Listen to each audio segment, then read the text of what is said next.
ఈరోజు సాహితీవేత్త doctor పాండాల Maheshwar sir తోటి ఉన్నాను. మరి డాక్టర్ పాండాల మహేశ్వర్ సార్ ఇప్పటికే 12 పుస్తకాలు దాదాపు రాయడం జరిగింది. మరి 8 పుస్తకాలు ఇప్పటికే ప్రింట్ అయినాయి. మరి మరో 4 పుస్తకాలు కూడా ప్రింటింగ్ దశలో ఉన్నాయి. ఒక గొప్ప సాహితీవేత్త, మరి అనేక సాహితీ పురస్కారాలు అందుకున్న వ్యక్తి. ఈరోజు తన సాహిత్యం గురించి ఈ వీడియోలో మీకు తెలియజేస్తాను. నమస్కారం సార్. మొత్తం మీద మీరు ఈ సాహిత్య రంగంలో ఎప్పుడు అడుగుపెట్టారు? ఎవరైనా స్ఫూర్తి ఉన్నారా? ఈ సాహితీ విశేషాలు మా వ్యూవర్స్ కోసం పంచుకోండి సార్. ఇక సాహిత్యంలో స్ఫూర్తిదాతలు అంటే గురువులు వస్తారు. వారిలో ఫస్ట్ ప్రాథమిక అంటే హై స్కూల్ స్థాయిలో నరసింహమూర్తి అని చెప్పి ఆ సారు. మళ్ళీ తర్వాత మీకు పాఠశాల స్థాయిలో ఉన్నప్పుడు ఏమైనా కవితలు అంటే సాహిత్యం అభిరుచి కానీ అసలు ఉందా, లేక ఎవరైనా కల్పించిరా? అయితే పాఠశాల స్థాయిలో వినడము పాడడమే అలవడింది తప్ప రచన చేయడం అనేది కాలే. అయితే ఇంటర్మీడియట్కి వెళ్ళిన తర్వాత ఇక అప్పటి నుంచి కొంచెం అలవడింది. ఇంకోటి ఏంటంటే మీకు చెప్పాల్సినటువంటి విషయం ఏంటి అంటే, మా అన్నగారు మహేష్ కుమార్ అని సినిమా డైరెక్టర్. అయితే నేను ప్రధానంగా ఎస్ఎస్సి అయిపోయిన వెంటనే కొన్ని రోజులు అక్కడికి పోయినా. నేను ఇప్పుడు ప్రస్తుతానికి సుద్దాల అశోక తేజ అల్లుడు ఉత్తేజ్ ఉండుగా, ఆ ఉత్తేజు నేను కొంతకాలం పాటు 2 నెలల పాటు మద్రాసులో ఉన్నాం. అయితే అక్కడ మా అన్నయ్య కో డైరెక్టర్ చేస్తూ డైరెక్టర్గా అయ్యిండు. ఇక నన్ను ఏదైనా నీకు స్క్రిప్ట్ రైటర్గా నన్ను నీకు అవకాశం ఇస్తారా అని చెప్పి అంటే ఇక సరే అని వెళ్ళినటువంటి సందర్భంలో ఇక ఇక్కడ అమ్మా నాన్నల ఆరోగ్యం కొంచెం బాగలేదు అని వీళ్ళు ఉత్తరం రాసరికి మళ్ళీ నేను ఇక్కడికి రావడం అనేది వచ్చిన తర్వాత మరి అంటే ఈ సాహిత్యంలోకి ఎప్పుడు మళ్ళీ ఎట్లా అడుగు పెట్టి సాహిత్యంలో ఎలా ఏం రాసిర్రు? అయితే రాయాలనే కోరిక ఎట్లా కలిగింది?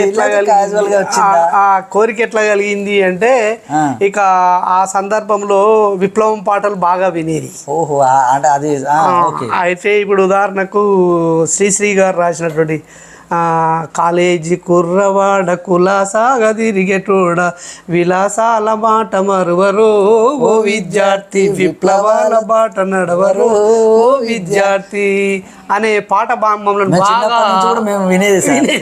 శ్రీశ్రీ రాసిండది. అయితే మాదాల రంగారావు నటనది. అయితే ఆ పాటలు బాగా వాడేవాళ్ళం. అయితే దాంతో పాటు మా నాన్న కూడా కొంచెం ఇలాంటి పాటలు అంటే ఇంట్రెస్ట్ ఉంటూ కూడా ఆయన కూడా బాగా పాడటానికి ప్రోత్సాహం ఇచ్చేవాడు. అయితే అట్లా మెల్లమెల్లగా రాస్తూ ఒక ఏదో ఫస్ట్ది ఏంటి అంటే శాంతి క్రాంతి అని చెప్పి ఒక 8 పాదాలది మామూలు వచన కవితను రాశాను. క్రాంతి అంటే ఇది, శాంతి అంటే ఇది అని చెప్పి అట్లా రాయడంతో నాది కవితా ప్రస్తావనం ప్రారంభమైంది. మెల్లమెల్లగా తర్వాత పుస్తకం దాకా ఎట్లా వచ్చింది అంటే ఇక్కడ స్థానికంగా ఉన్న మా ఖైరంకొండ నరసింహ పంతులు స్వర్గీయుడయ్యండు ఈ మధ్యనే. అయితే ఆయన నాకు కొంచెం ఛందస్సు మీద పాఠశాల స్థాయిలో నేర్చుకున్నాను, కానీ దాన్ని ఎట్లా ప్రవేశపెట్టాలనేది నాకు తెలియలే. అయితే ఆ సందర్భంలో ఆయనను కొంచెం అడిగితే ఆయన కొంచెం క్లూజ్ చెప్పిండు, గిట్ల ఉంటుంది అంటే దాని ప్రకారం నేను చిన్నగా రాయడం మొదలుపెట్టాను. అయితే ఫస్ట్ ఆట వెలుగులో రాసిన, కానీ ఆట వెలుగులో రాస్తే బాగుండదు, మనకు విలువ అనేది లేదు అనే ఆలోచన కలిగి కందం మీద దృష్టి పెట్టిన. కందం మీద దృష్టి పెట్టి కందం లక్షణాలు తెలుసుకొని దాన్ని బాగా అవపోసన బట్టి మొట్టమొదటిగా కందంతో రాయాలి, లేకపోతే కవిత్వమే నాకు వద్దు అనే ఆలోచనతోటి దృఢనిశ్చయున్నాయి ఈ మహేష అనేది శతకం రాసిన. అయితే దీనికి మా ఆచార్య కసిరెడ్డి వెంకటరెడ్డి సార్ నేను ఎంఫిల్ చేస్తున్నటువంటి సందర్భంలో ఈ పద్యాలను తీసుకుపోయి సారుకు ఇవ్వడం, ఇస్తే ఆయన చూసి ముందు మాట రాయడం, అది నాకు చాలా ఎనలేని ప్రోత్సాహం అనేది ఇచ్చింది.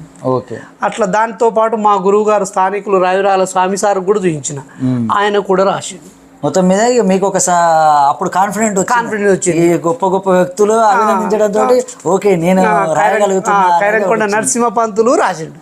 ఇట్లా వీళ్ళు ముగ్గురు ఇచ్చేసరికి నాకు కొంచెం పూర్తిగా రాయగలుగుతున్నాను అనే భావన అనేది కలిగింది. ఒక పద్యం సార్, మరి అందులో రాశారు అంటే ఆ పద్యాలలో ఏముంటుంది సార్? దేని గురించి రాశారు? సామాజిక చింతనతో కూడుకున్నటువంటి భక్తి ఉంటుంది. సామాజిక చింతన ఉంటుంది, భక్తి ఉంటుంది. ఫస్ట్ పద్యమే శ్రీ గణపతిని నుతలచితి శ్రీ గౌరీ శివకుమార శ్రీకరమొప్పన్ విఘ్నేశుడ సర్వేశుడ విజ్ఞపతి విసిద్ధి బుద్ధి విశ్వమహేష. మహేష అనే మగుడంతో ఈ 120 పద్యాలు రాయడం అనేది జరిగింది. దీంట్లోనే నేను చెప్పుకున్నా ఒక్క విషయం చెప్పాలి, ఎందుకంటే మా తల్లిదండ్రులు ఈ పుస్తకం కూడా మా తల్లిదండ్రులకే అంకితం ఇవ్వడం జరిగింది. ఈ పుణ్యము నా తల్లిది నా పూర్వులదేనుగాను నమ్రత తోడన్. ఈ పుణ్యమంతా నా తల్లిది, దానితోటి నా పూర్వీకులది. ఒక్క అంశమే కదా, అందరి అంశాలు ఉన్నాయి. నా ప్రతిభ కాదు నిజమిది, నా ప్రతిభ కాదు ఇది. ఓ పరమేశ జగాన ఓమ మహేష దేవునికి చెప్పుకున్నా నేను. ఇది నాది కాదు నాయన, నా పూర్వీకుల నుంచి. నిజానికి నేను ఇప్పుడు పాటలు పాడుతున్నాను, మా అమ్మ మంచి గాయకురాలు కాకుండా అప్పుడు అమ్మని బడికి పంపించలేదు, ఆమెకు అవకాశాలు రాలేదు, చదవలేదు. కానీ లేకపోతే ఆమె కూడా అప్పటికే చదివిపిస్తే ఆమె కూడా ఇలాంటి ఇప్పుడు నేను ఏ స్థాయిలో ఉన్నా అంత ఉండదు. నిజానికి ఆ పూర్వీకుల గొప్పతనం ఉంటది అని నేను స్థిరంగా నమ్ముతాను. అదే నేను కూడా నమ్ముతాను. అయితే ఇంకో విషయం ఏంటంటే ఇక్కడ అంటే శివుడు అనేది ఏమి చేస్తాడు అనే విషయంలో చెప్తున్నప్పుడు కాళికవర పూర్వమునవ కాలంబున వెలిసే కావ్యకర్తకు నీవు ఏలికగా ఆజ్ఞనొసగే పాలకుడవు నవ కవులకు పాహి మహేష. ఇలా మొత్తం మీద సామాజిక చింతనతో ఉన్న భక్తి మీద ఈ పద్యాలలో ఉంటది. మొత్తమే ఎన్ని పద్యాలనే ఒక 120 పద్యాలతోటి ఫస్ట్ మహేష శతకం రాయడం జరిగింది. ఆ తర్వాత రెండవ పుస్తకం భక్తవత్సల యాదాద్రి శతకం. దీంట్లో ఏముంటది సార్? దీంట్లో సీస పద్యాలు. సో ఇది కూడా సామాజిక చింతననే. ఓకే, సామాజిక చింతనతో పాటు ఒక తెలంగాణ ఉద్యమం సంబంధించినవి కూడా ఉన్నాయి ఇందులో ఉంటాయి. అయితే దాంట్లో మన వెల్లంకి సార్ గురించి కూడా చెప్దాం. విఠలాచార్య సార్ పద్మశ్రీ పురస్కార గ్రహీత, మన్ కీ బాత్ లో ప్రధానమంత్రి చే పొగడ్తలు అందినటువంటి గొప్ప కవి కాబట్టి ఆయన మనకు ఆదర్శం అంతే. వెల్లంకికే వెలుగు ఏ వీధి నడిగినా విఠలేశ్వరుని నామ వినయమొప్పే సాహిత్య జగతిలో సాయి కుటీరమే తన వాస పొలమును త్యాగమించే కలియుగా శిభివోలే కలికాలమందున ఆదిత్య హృదయుడై అందములికే తరతరాలకు కాంతి తాపసై చేకూర్చే పుణ్యాత్మ జన్మంబు ధన్యమవగా తెలుగు జగమెల్ల ముదమొప్ప వెలుగు నింపే క్రాంతదర్శుడై స్ఫూర్తిచ్చు చెంతజేరా రమ్య గుణధామ శుభనామ సౌమ్య చరిత భక్తవత్సల యాదాద్రి ముక్తిదాత.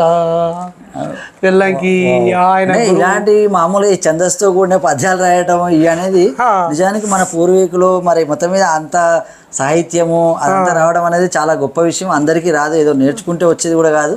సరే, కొంత ఇంట్రెస్ట్ తర్వాత దానికి సంబంధించి ఎంతో వర్క్ చేస్తే తప్ప మరి ఇలాంటి సాహిత్యం అయితే రాదు.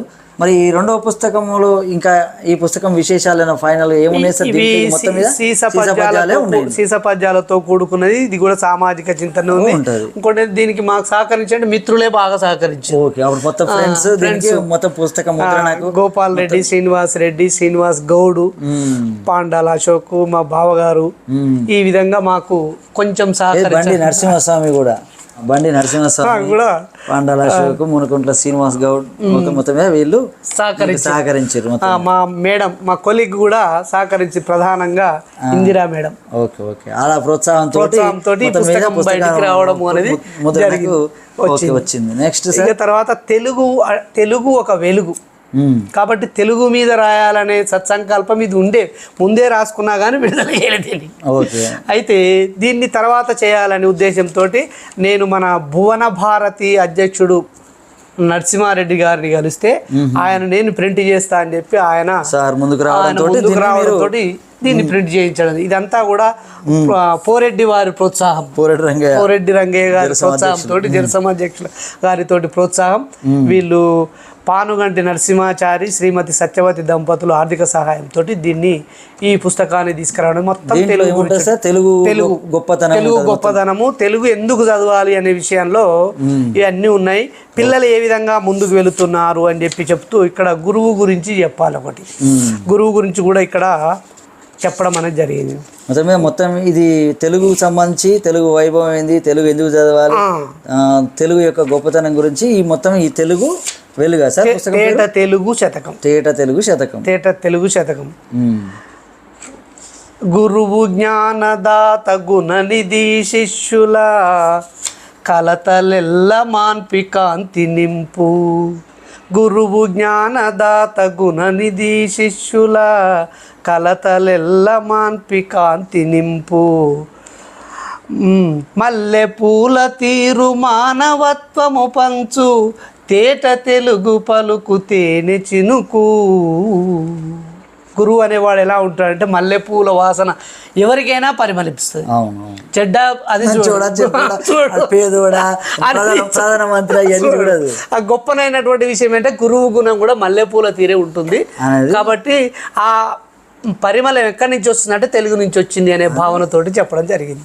నెక్స్ట్ సార్ నెక్స్ట్ ఇది ఆధునిక వచన కవితా సంపుటి ఊరేగింత. అయితే ఇది మన విఠలాచార్య సార్ అంకితం ఇవ్వడం జరిగింది. ఇది గొప్పనైనటువంటి పుస్తకము. దీంట్లో వచనము అనేది ఉంది. కరోనా సందర్భంలో వచ్చినటువంటి పుస్తకం ఇది. కరోనాలో మనకు దాదాపు 3-4 నెలలు ఇంట్లోనే ఉండడం, కారాగార వాసం అయిపోయింది ప్రతి గృహం. ఆ సందర్భంలో ఊకుండి ఏం చేయాలనే ఉద్దేశంతో ఈ పుస్తకాన్ని వెలుగులోకి తేవాలనే సత్సంకల్పంతో ఇక్కడ వచనం అనేది ఏదా అంటే అందరి గురించి ఉంది. సామాజిక చింతన, దేశం గురించి కూడా ఉన్నది. సేవ అంటే ఏ విధంగా, తర్వాత ఆధార్ కార్డు ఎందుకు అవసరం, తండ్రి ఎవరు, జగతవు పితరం వందే, అమ్మా నాన్న అనేవాళ్ళు మనకెవరు అంటే 2 కళ్ళు. ఏ కళ్ళుతోటి చూస్తున్నావు అంటే 2 కళ్ళు అయినా చూపు ఒకటే. అవునా కాదా? జగతవు పితరం వందే, అన్ని అంశాలు రాసిర్రు. ఇక మనిషికి ఆ నలుగురు అనే సినిమా వచ్చింది చూడు, అంతకంటే ముందు రాసినటువంటి విషయమే. కొద్దిగా ఏదన్నా ఒక కవిత వినిపించండి సార్. ఇదేది వినిపిస్తాను సార్. తర్వాత ఇక జన్మభూమిచ్చ. ఇక జన్మభూమిచ్చ అంటే మన జన్మభూమి ఏమిటి అనేది.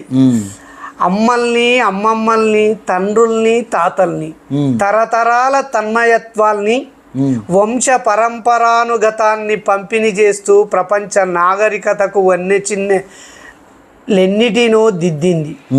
వేదాల్లోని మోదాల్ని, వాదములో తత్వసారాన్ని, ఆచరణలో ఆధ్యాత్మికతని, పురాణాల్లో పురోగతిని, త్రికాల గమనములో విధుల్ని, త్రిగుణ కర్మల్లోనూ సద్బుద్ధిని, యోగ ధ్యాన జ్ఞాన వాగ్భక్తిని, శకాలు మారిన చెలించక, యుగాలు మారిన తలవంచక, మతమోఢ్యాలు పెట్టేగిన, ఉగ్రవాద మురకలేసిన గాండ్రింపుల్ని గాలి కొదిలి గౌరవంగా తన సనాతన సంప్రదాయాన్ని నిలుపుతూ.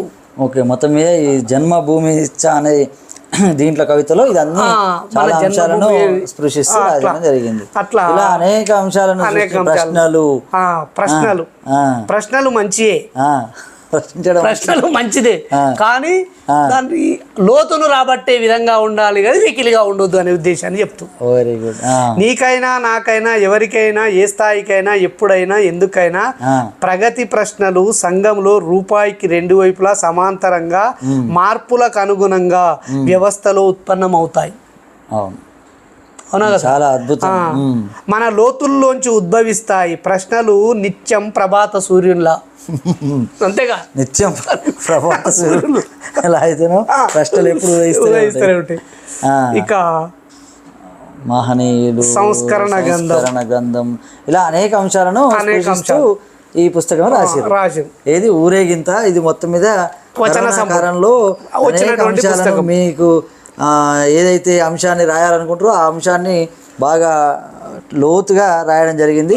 సరే, ఈ ఊరేగింత దీని తర్వాత సార్ తెలంగాణ, ఇది తెలంగాణ ఉద్యమం సంబంధించినటువంటి పంచాక్షరి అంటే అందరూ నమ శివాయ అనుకుంటారు, కానీ ఈ జై తెలంగాణ అనే నినాదం. ఓకే, దీన్ని అంటే ఎవరి సహకారంతో ముద్రలో సహకారము అంటే ఇక కొంతమంది మిత్రులు శ్రేయోభిలాషులు అంతే, వాళ్ళ సహకారంతో తీసుకురావడం జరిగింది. ఇందులో మరి తెలంగాణ ఉద్యమం గురించి మాట రాసినటువంటి వారిలో ప్రప్రథమంగా దీన్ని ఎవరికి అంకితం ఇచ్చిన అంటే ప్రొఫెసర్ జయశంకర్ తెలంగాణ ఆయన కూడా పంచాక్షరాలు జయశంకర్ పంచాక్షరి 5 అక్షరాలు 5 అక్షరాల కావ్యాన్ని 5 అక్షరాల జయశంకర్ గారికి అంకితం ఇవ్వడం జరిగింది. ఆయన మరి తెలంగాణ ఉద్యమం అంటే తెలంగాణ పిత కూడా, తెలంగాణ పిత మన అప్పుడు జనార్దన్ రెడ్డి రాసిండు, తర్వాత ఆచార్య సిద్ధారెడ్డి, తర్వాత ముందు మాట వాళ్ళు ఏంది అంటే ఇంకా తిరునగరి స్వర్గీయ తిరునగరి, తర్వాత సుద్దాల అశోక తేజ, డాక్టర్ తండు కృష్ణ కౌండిన్య, తర్వాత పోరెడ్డి పెసల్ లింగారెడ్డి, వీళ్ళు ముందు మాట జరిగింది. మొత్తం దీనికి నేపథ్యం ఏమిటి అంటే మా అమ్మగారు వాస్తవానికి, ఎందుకంటే మా అమ్మగారు మన తెలంగాణలో ముఖ్యమైన పండుగ ఏంది బతుకమ్మ, బోనాలలో కూడా బాగా వాడుతుంటారు పాటలు, కానీ అవి అంత వ్యాపితంలోకి రాగా బతుకమ్మలో బాగా వచ్చినాయి. అయితే బతుకమ్మ పేర్చుకునేటప్పుడు మా అమ్మగారు ఇప్పుడు ఈత సాప చుట్టుముట్టు మమ్మల్ని ఏది పూలు జమ చేసి పెట్టాలా, నేను పెంచుతా అనేవారు. ఆ సందర్భంలో మాకు బోర్ వస్తుంటుంది అనే ఉద్దేశంతో ఆమె చిన్నగా ఉన్నప్పుడే మాకు నేర్పింది. ఏ పాట పాడేది ఆమె నేర్పింది కాదు, పాట పాడుతుంది. శ్రీలక్ష్మిని మైమలు గౌరమ్మ చిత్రమైతో చునమ్మ, గౌరమ్మ చిత్రమైతో చునమ్మ, భారతీ సతివై బ్రహ్మకిల్లాలివై, పార్వతీదేవివై పరమేశ్వరానివై, పరగ శ్రీలక్ష్మివై గౌరమ్మ భార్య వైతివి హరికిని, గౌరమ్మ భార్య వైతివి హరికిని, ముక్కోటి దేవతలు చక్కని కాంతలు మక్కువగా నినుగూర్చి పెక్కును మురునూచి ఎక్కువ వారయ్యిరి, గౌరమ్మ ఇహలోకమున యందున, గౌరమ్మ ఇహలోకమున యందున అనే ఈ బాణి నుంచి ఇది వచ్చింది. ఓకే, ఇందులో ఏమైనా ఒక పాట తప్పకుండా వాడదాం ఇది, ఎందుకంటే ఈ బాణి అనేది మా పుట్టపర్తి నారాయణాచార్యులు మేఘదూతంలో రాసిండు. ఓకే, ఈ విషయం అంతా ఎక్కడి నుంచి అంటే బిర్దురాజు రామరాజు రాసినటువంటి తెలుగు జానపద గేయ సాహిత్యంలో కనబడుతుంది. దాన్ని నేపథ్యంగా తీసుకొని మనము ఎందుకు ప్రయత్నం చేయకూడదు అనే ఉద్దేశంతో దీంట్లో నేను మన జై తెలంగాణ అనే విషయాన్ని పంచాక్షరి అనే పేరుతోటి రాయడం అనేది జరిగింది. మొత్తం అన్ని గేయాలు రాయడం జరిగింది. గేయాలు అయితే ఇక్కడ దీంట్లో మా ఊర్లో నేను ఆల్రెడీ పోచంపల్లిలో నేను జేఏసీ కన్వీనర్గా పనిచేసిన. అప్పుడు ఆ సందర్భంలో ఇక మా ఊరిలో సకల జనుల సమ్మె జరిగింది. దానికి సంబంధించినట్టు ఒక్కటి కొంచెం వాడతా. ఆ జిల్లా నల్గొండ, ఆ ఊరు గోస్కొండ, పోచంపల్లి మండలము, పోచమ్మపల్లి మండలము, భూమిని దానమిచ్చిన ప్రాంతం అది ఏ పావనం, సాయుధ పోరెంతో సాగింది అచ్చోట పాపిరెడ్డెల్లయ్య పౌరుషము నేర్పింది, పోచమ్మపల్లిలో పోరు విధమేమిటని వీణోబజీ అడుగులు మోపే భక్తిగా, గాంధేయవాదిగా మురిసే రక్తిగా, సబ్బండ వర్ణాలు స్వామీజీ వచ్చనని సాక్షాత్తు గాంధంటూ సాష్టాంగ పడినంత, కుశల ప్రశ్న అడగగా కుదురుగా కూకొంగ బాబురుమన్నారు జనులు, దీనంగా బతకలేకున్నాము అంటూ దైన్యంగా, జనుల కోర్కెలు తెల్ప సభలోన తా నిలిచి భుక్తి ఏలేనట్టి శక్తిహీనుల చూసి, శాంతిగా బోధలో భూదాన వాంఛలో వెదిరి రామచంద్రుడప్పుడు నిలబడి తన 100 ఎకరాల్ని ఇస్తా ఎద నుండి, ప్రథమ భూదాతవని ప్రఖ్యాతి నీదంటూ భూ సంస్కరణలకు పురుడు పోసిటివని, సాగి పొగిడిండు లెస్సగా ఆత్మీయ శుద్ధిగా, దేశానాన్ని ఒంటివారు భూమికిని, దీప్తిగా వెలుగునిస్తారు పృథ్వీకిని, దేశమంతట తిరిగే దీక్షనిచ్చిన వంటూ పుణ్యకార్యము నీదే ధన్యుణ్ణి నేనంటూ. ఎవరు ఆయన వినోబాజీ.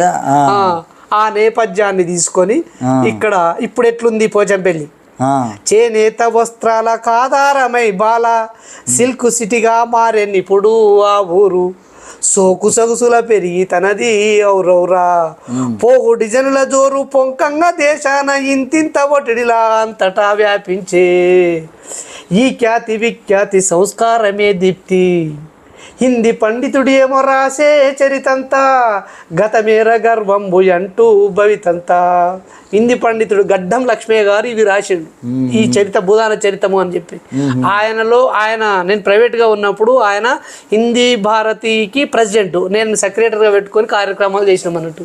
ఆ సందర్భంలో పుస్తకాలు రిలీజ్ చేసిండు. అది మనసులో నాకు బాగా తచ్చి. ఇక ఎందుకు ఇట్లా రాసిన అంటే అమ్మమ్మ తాతయ్య ఆత్మీయ మన్మన్ని చదువు సంస్కారాలు నేర్పే లెస్సగా ఈతి బాధాలెన్నో తుంచే చిలిపిగా వీరశైవపు భక్తి ఇష్టంగా పాటిస్తూ పరమేశ్వరుని పేరే పరమార్థమని నమ్మే వీరశైవ భక్తుడు మా తాతయ్య. ముగ్గురికి అవే పేర్లు. మా అన్న పేరు బస్వలింగయ్య లింగేశ్వర్, నా పేరు మహేశ్వర్, మా తమ్మిన పేరు రాజేశ్వర్. యాదమ్మ అంజయ్య ప్రత్యక్ష దైవాలు నీతి శ్లోకాలెన్నో నేర్పే పితుడిగా సిద్ధి బుద్ధులు తీరుదిద్దే గురువుగా సంగమే శ్రేయమ్ము చదివేర బాధ్యత నానమ్మ తాతయ్య నానా విలాసంగా ఇలా పోతూనే ఉంటది. ఉయ్యాల పాటల్ని ఉల్లాసముగా పాడి భావరాగా యుక్తి గొంతు సద్బుద్ధి ఇష్టపడే తెలికిస్తారంటూ వాక్శుద్ధి శ్రీవాణి గిరిజలే శ్రీకార జగత్ అంటూ సంప్రదాయం మిన్న సంతృప్తి లేదని మా అమ్మ నేర్పిన విషయం ఇది. అందుకే ఆమె చెప్పినట్టుగానే నాకు ముగ్గురు ఆడపిల్లలు పుట్టింది. అట్లా ఇలా గొప్పనైనటువంటి విషయము. ఇక తెలంగాణ ఎట్లొచ్చింది అనే విషయాన్ని కూడా దీంట్లో చెప్పడం అనేది జరిగింది. తెలంగాణ వాదమే మేఘాల గర్జనై పార్లమెంటులోను చర్చ సాగింది, దీర్ఘకాలముగా రచ్చ మ్రోగింది, త్రైమూర్తులేకమై త్రికరణ శుద్ధించ బిల్లు చర్చకు రాగా పెప్పల్ రూప్లేట్ వచ్చినాయి. అంతేగా కుళ్ళుగా సభలోన కుట్రలెన్నో చేయ నారీత్రయం ముందు నిలిచి బిల్లును న్యాయంగా పాసు చేసిండ్రు దక్షతగా, ఎంకయ్య గారొచ్చే ఎన్నో మెలికలు పెట్ట ఎగువ సభ బిల్లును ఏకగ్రీవం చేసే 29వ రాష్ట్రమే తెలంగాణ ప్రత్యేక రాష్ట్రంగా మారే జూన్ 2 పరవశించి ముసినారు ఎగిరిండ్రు రాష్ట్రపతి మోదాన రాష్ట్రమేర్పడే నేడు మంత్రి మండలికి మానిండు దండారు. ఇలా తెలంగాణ ఉద్యమం గురించి తర్వాత నెక్స్ట్ పుస్తకం హిందూ ధర్మనియతి. హిందూ ధర్మనియతి దీంట్లో మామూలుగా దేని గురించి రాయడం జరిగింది? ఇది భారతదేశం యొక్క గొప్పతనము. ఆ కరోనా కాలంలో మన నరేంద్ర మోదీ గారు చూపినటువంటి చాతుర్య మహిమను వర్ణిస్తూ కొన్ని పద్యాలు రాయడం జరిగింది. వాటిని ఆసరాగా చేసుకుని అవి ముందు మాటలో పెట్టి తర్వాత మొత్తము మన నడవడి ఎలా ఉంది, దీంట్లో మతము అంటున్నారు, మతం ఎందుకు మారుతున్నారు అనే విషయాన్ని, తర్వాత క్రిస్టియన్ గా పోతున్నారు, లవ్ జిహాదులు పోతున్నారు, ఇవన్నీ కూడా తప్పు అనే విషయాన్ని చెబుతూ హిందూ ధర్మమే గొప్పది అనే విషయాన్ని చెప్పడం జరిగింది. ఇది పోచంపల్లి రాష్ట్రీయ స్వయం సేవక సంఘం హిందూ వాళ్ళు ప్రింట్ సంబంధించి సహకారం ఆర్థిక సహకారం 3,000 పుస్తకాలు ప్రింట్ చేసి రాష్ట్ర వ్యాప్తంగా పంపిణీ చేయడం జరిగింది. ఇది కూడా రాష్ట్రంలో అనేక మందిని హిందూ సభ ఉంది రాష్ట్రీయ స్వయం సేవక కోటిలోనే దాన్ని రిలీజ్ చేయడం. భాస్కర యోగి, కసిరెడ్డి వెంకరెడ్డి వీళ్ళందరూ వచ్చి దాన్ని ఇది చేయడం, అది రాష్ట్ర వ్యాప్తంగా పెద్ద చర్చ. అందరూ కూడా నాకు ఇప్పటికీ ఫోన్ చేస్తుంటారు, ఏ మీటింగ్ అయినా సార్ మీరు రండి అని అంటుంటారు. మనకేమో ఒక మంచి అంటే రాష్ట్ర వ్యాప్తంగా ఒక మొత్తం మీద పబ్లిసిటీ అంటే మంచి పేరు తీసుకొచ్చింది. వాస్తవానికి అందరికీ గుర్తింపు తెచ్చింది. నన్ను ఈ పేరు చెప్పగానే మొన్న మన కృష్ణయ్య సార్ని కూడా కలిసి వచ్చిన హిందూ ధర్మనియతి ఏందిరా ఎంత మంచిగా రాసిన పేరు బాగా పెట్టినవు అని అన్నాడు. సరే అంటే భావన అలా వచ్చింది. సంబంధించి మొత్తం మీద ఒక అంశాలు రాయాలనుకున్నాం, దాన్ని అంశంగా బేస్ చేసుకొని చాలా అంశాలను అంటే మీకు దోచిన అంటే మనసులో ఉన్న సమాజంలో జరుగుతున్న అన్ని అంశాలు ఇస్తూ రాయడం జరిగింది. మనం ఒకటి రెండు కాదు, దేశం మొత్తం ని సంబంధించినటువంటి ఈ విషయాలు కూడా ఉన్నాయి, అనేక అంశాలు దీంట్లో ఉన్నాయి. తెలుగు భాష యశోభూషణం, దీనికి రాయడానికి నేపథ్యం ఏమిటి అంటే మండలి బుద్ధ ప్రసాద్ అని చెప్పి అవనిగడ్డలు ఉంటాడు, మంత్రి కూడా పనిచేస్తుండే. ఇప్పుడు ఇంతకు ముందు తెలుగు భాషా సమితికి అధ్యక్షుడిగా కూడా పనిచేసిండు. అయితే ఆయన ఒక రోజు ఈ కరోనా కాలంలో తెలుగు భాష గొప్పతనాన్ని గురించి ఒక 100 పద్యాలు రాయండి అని చెప్పి వాట్సాప్ గ్రూప్లలో పెట్టారు. ఆ పెట్టినటువంటి సందర్భంలో దాంట్లో 50-60 మంది రాశారు. దాంట్లో నేను కూడా రాసి పంపడం జరిగింది వాట్సాప్ గ్రూప్లో. పంపితే చివరికి నాది 4వ స్థానంలో ఉంది. 3 స్థానాల వరకు ఇచ్చారు. ఫస్ట్కు 5,000, తర్వాత 3, 2. చివరికి నాకు కొంచెము బాగా రాసినవయ్యా అని చెప్పి ప్రోత్సాహంగా చెప్పారు తప్ప మనకి ఇవ్వలే. సరే, ఇక దీన్ని ఇంతగానం రాసినాము, ఉసిరి చెట్టు కింద కూర్చొని రాసినట్టు. ఉసిరి చెట్టు ఉంది కదా, ఉసిరి చెట్టు కింద కూర్చొని రాసిన. ఇక రాసినటువంటి విషయాన్ని ఎందుకు మనం ఇది చేయాలనే ఉద్దేశంతో ఒక కావ్యంగా తీస్తే అయిపోతుందని దీన్ని ఖండ కావ్యంగా తీసుకోవడం జరిగింది. ఓ 12 భాగాలుగా వేసి దాంట్లో తెలుగు గురించి గొప్పతనం చెప్తూ, తెలుగు అంటే తెలుగులో కృషి చేసినటువంటి వాళ్ళు ఎవరున్నారో వాళ్ళ పేరు దాదాపుగా 1000 మంది వస్తారు. ఇలా తేట తెలుగు శతకం అంతకుముందు రాసినట్టే అదే తెలుగు సంబంధించి తెలుగు సంబంధించి ఇది ఇప్పుడు మన తెలుగు అనేది అనేక పాయాలుగా పోతుంది. నవ్య భావ కృతులు అంటే ఆధునిక కావ్యం. ఆధునిక కావ్యంలో ఎంతమంది వచ్చారు, ఎట్లా చేసారు అనే విషయాలు చెప్తున్నాం. అట్లా ఖండ కావ్యం రూపేణ ఇది గొప్పనైనటువంటి ఇది ఒక ఎంఫిల్కు పనికొచ్చే కావ్యం సార్. ఎంఫిల్కు పనికొచ్చే కావ్యం. ఎందుకంటే పరిశోధన చేసిన కాబట్టి ఆ పరిశోధనాత్మకమైనటువంటి విషయంలో దీనికి కూడా కసిరెడ్డి వెంకటరెడ్డి రాసిండు, పెసర్లింగారెడ్డి సార్ రాసిండు. ముఖ్యంగా పెసర్లింగారెడ్డి బాగా ప్రోత్సాహాన్నిస్తాడు నాకు. ఇక మీకు కొంచెం సమకాలీకులు అక్కడ సివి శ్రీనివాసు, పెసర్లింగారెడ్డి, తర్వాత పోరెడ్డి రంగయ్య, వీరి మేలును మనము ఎప్పుడు స్ఫురిస్తూ స్మరించుకుంటూ ఉండాలి. ఇక తర్వాత తెలుగు భాష ఇది శ్రీ మహేశ్వరి పద్యకావ్యం. ఇది వాస్తవానికి చెప్పాలి అంటే ఇది హిందూ సాంప్రదాయంతో కూడుకున్నటువంటి విషయమైనా సమాజంలో జరుగుతున్నటువంటి విషయాలు కరోనా కాలంలో వివిధ రకాలుగా జరిగినాయి. ఆ జరిగినటువంటి విషయాల్లో అమ్మా నువ్వు చూస్తున్నావు, ఈమె ఎవరు మహేశ్వరి అంటే ఈ త్రైమూర్తులు అంటారు కదా, శ్రీ, వాణి, గిరిజ అని. లక్ష్మి, పార్వతి, సరస్వతికి ముందు రూపము ఈమె మహేశ్వరి అన్నట్టు. ఆ మహేశ్వరిగా ఉంటూ ఈ లోకాన్ని రక్షించమ్మా అనే ఉద్దేశంతోటి ఇవి రాసినటువంటి విషయం. అంటే ఈ జరుగుతున్నటువంటి సమాజంలో నేరాలు, ఘోరాలు ఇవన్నీ జరుగుతున్నాయి, మాపే శక్తి నీకు ఒక్కదానికి ఉంది, నిన్ను మించిన ఇంకెవరు లేరు అని చెప్పి భారత మాతను స్పృశించుకుంటూ రాసినటువంటి పథకం ఇది. పూర్తిగా తెలుగు భాష యశోభూషణం ఇదే ఒక నెల రోజుల కింద మా గోస్కొండలో ఇది చేయడం జరిగింది. ఈ విధంగా మొత్తం మీద సాహిత్యంలో ఇప్పటికీ 8 పుస్తకాలు అయితే పూర్తిగా ముద్రణకు వచ్చినాయి. తర్వాత వీటికి సంబంధించి పూర్తి వివరాలు కూడా సార్ అయితే అందివ్వడం జరిగింది. ఇంకా చెప్పాలంటే ఇంకా చాలాసేపు పడుతుంది. సరే, మామూలుగా సార్ బ్రీఫ్గా ఈ పుస్తకాలను గురించి వివరించడం జరిగింది. మొత్తం మీద సాహిత్యంలో ప్రస్తుతం అయితే సారు ఒక ఉన్నత స్థాయిలో మా యాదాద్రి జిల్లాలోనే కాకుండా రాష్ట్ర వ్యాప్తంగా కూడా మరి వేరే రాజమండ్రి, ఇప్పుడు అంతకుముందు ఉమ్మడి రాష్ట్రం మహతీ సంస్థ వాళ్ళు పద్యాలు మీరు బాగా పద్య కవిగా బాగా కీర్తి గడిస్తున్నావు, చాలా గొప్పవాడివి అని చెప్పి ఈ తొడుగును కూడా గండెపెండి ఏరమంటారుగా అది కాళ్ళ చేతి అడిగారు. యాక్చువల్గా సారు అంటే పూర్వీకులు వాళ్ళ అమ్మ నాన్న అంత సాహిత్యంలో సరే వాళ్ళ గొప్ప వ్యక్తులే, కానీ ఆ కాలంలో అప్పుడు వాళ్ళు పెద్ద పేరున్న సాహితీవేత్తలు కాదు, పేరున్న గొప్ప వ్యక్తులు కాదు. సారు ఒక అలాంటి మామూలు బేస్ నుంచి వచ్చి మరి సార్ ఉద్యోగం సంపాదించడం కాకుండా మరి ఇన్ని సాహితీ రంగంలో మరి ఇన్ని పుస్తకాలు రాయడం, ఇంకా నిరంతరం అనేక పద్యాలు, నిరంతరం జరుగుతున్న సామాజిక సంఘటనల గురించి కూడా సారు రాయడం, తర్వాత ఏదైనా గొప్ప వ్యక్తుల గురించి రాయడం, ఇలా నిరంతరం చేస్తూనే ఉంటాడు. తర్వాత సోషల్ మీడియాలో కూడా యాక్టివ్గానే ఉంటాడు. అలా నిరంతరం చేస్తున్న వ్యక్తిగా మరి ఇప్పటికే ఆంధ్రప్రదేశ్, మా తెలంగాణ కాకుండా ఆంధ్రప్రదేశ్ రాష్ట్రంలో కానీ ఇప్పుడు తెలంగాణలో వివిధ జిల్లాల్లో కానీ మరి సార్కు ప్రశంస పత్రాలతో పాటు సన్మానాలు అనేకం తీసుకుంటున్నాడు. మరి భవిష్యత్తులో ఇంకా కూడా ఇప్పటికే 4 పుస్తకాలు ఇంకా ప్రింటింగ్లో ఉన్నాయంటున్నాడు. మామూలు పుస్తకాలు చదివే వాళ్ళు తగ్గిపోయారు, పుస్తకాలు చదివేటోళ్ళు చాలా తక్కువ మంది ఉన్నారు. ఇప్పుడు పూర్తిగా డిజిటలైజేషన్లో వివిధ మాధ్యమాలకు అడిక్ట్ అయ్యి ఫోన్లకు లేకపోతే ఇంకా వేరే ఆన్లైన్ మామూలు డిజిటల్ బుక్స్ మాత్రమే కంటెంట్ చదువుతున్న సందర్భాలు ఉన్నాయి.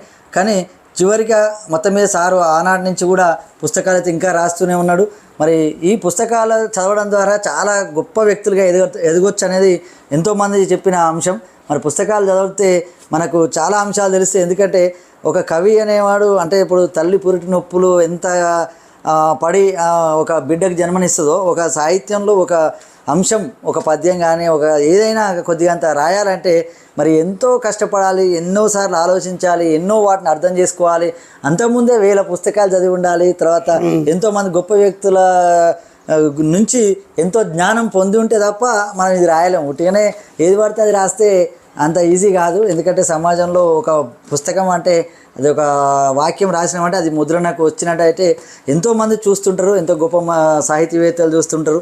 కాబట్టి మనం ఎంతో జాగ్రత్తగా మరి అంత జ్ఞానం ఉన్న వాళ్ళైతేనే ఈ పుస్తకాలు రాస్తారు. సరే, మరి సార్ భవిష్యత్తులో కూడా మరిన్ని పుస్తకాలు రాసి ఇంకా గొప్ప సాహితీవేత్తగా మరి ఎదగాలని కూడా నేను మనస్ఫూర్తిగా కోరుకుంటూ, మరి సార్ మనకు సమయం ఇచ్చి ఈ పుస్తకాల గురించి తన సాహిత్యం యొక్క మొత్తం మీద ఎప్పటి నుంచి స్టార్ట్ చేయడం జరిగింది, ఎలా ఈ సాహిత్యం రంగంలో ముందుకు పోతున్నాడు అనే విషయాన్ని సారు మనకు వివరించడం జరిగింది. మీరు చివరిగా మీరు సాహితీవేత్తలకు అంటే ఇప్పుడు ఉన్న యువతకు మరి సాహితీవేత్తలకు మరి సాహిత్యం గురించి ఏమైనా సందేశం ఇస్తారా సార్? సాహిత్యం రాయాలంటే ఎట్లా ఇప్పుడు ఒకవేళ రాద్దాం అనుకునే వాళ్ళకి కానీ అసలు ఎలా, అసలు మీరు ఏమైనా మీ జీవితం నుంచి, మీ సాహితీవేత్తగా మీ జీవితం నుంచి మీరేం సలహా ఇద్దాం అనుకుంటారు? నూతన కవులకైనా ఎవరికైనా ఫస్ట్ సామాజిక చింతన అనేది చాలా అవసరం. ఫస్ట్ అది ఉండాలి. అది ఉండాలి. దాంట్లో మంచి చెడులు అనేది మనం గ్రహించినప్పుడు దాన్ని నువ్వు మంచిని పేపర్ మీద పెట్టడానికి అవకాశం ఉంటుంది.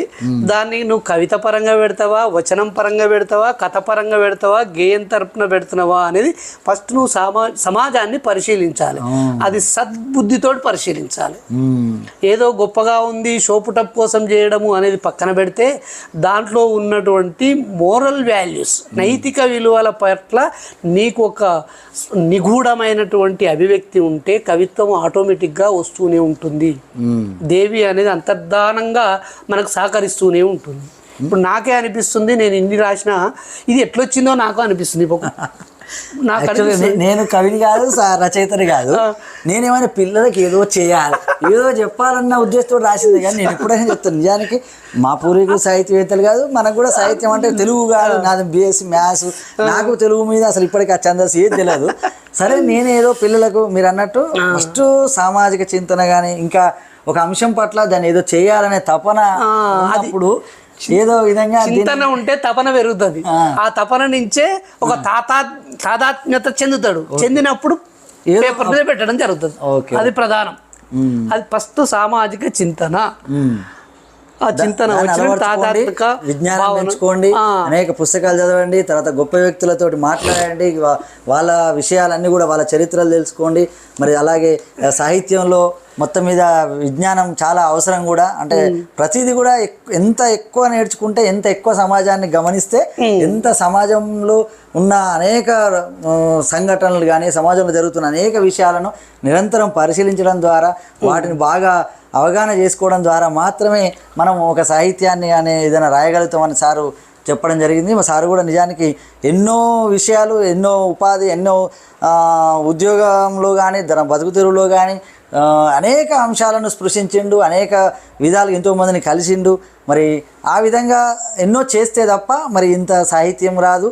మరి అలాగే ఎన్నో పుస్తకాలు చదవటం, ఇప్పటికే సార్ చెప్పిండు, సార్కు వెల్ విషర్స్గా ఉన్న మిత్రులు వాళ్ళందరితోటి కలిసి వాళ్ళతోటి సలహాలు సూచనలు తీసుకోవడం అని, ఇంకా వేరే అనేక సాహితీవేత్తలను కలవడం, వాళ్ళను ముందు మాట అడగడం, వాళ్ళతోటి కూడా వాళ్ళ దగ్గరికి పోయినప్పుడు వాళ్ళు కొన్ని విషయాలను వాళ్ళు చెప్పడం, ఇలా అనేక కష్టాలు నష్టాలు మొత్తం మీద ఎన్నో ఒడిదుడుకులు ఎదుర్కొనే మనం ఈ సాహితీ రంగంలో సార్ అయితే ముందుకు పోతున్నాడు. ఇంకా భవిష్యత్తులో మాత్రం ఇంకా ముందుకు పోవాలి.